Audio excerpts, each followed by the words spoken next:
করবেন, প্রসাদ বিতরণ হবে, আমাদের সন্ধ্যা পর্যন্ত প্রসাদ বিতরণ হবে।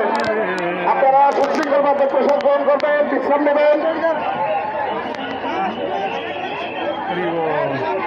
মন্দির কমিটির পক্ষ থেকে আপনাদের সকলকে অনেক অনেক ধন্যবাদ। আপনারা সুন্দরভাবে আমাদের রথটি নিয়ে এসেছেন। আমরা যেন প্রতিবারের ন্যায় আগামীতেও আমরা এই রথযাত্রা উৎসব আরো সুন্দরভাবে করতে পারি। আপনারা সর্বাত্মক সহযোগিতা করবেন।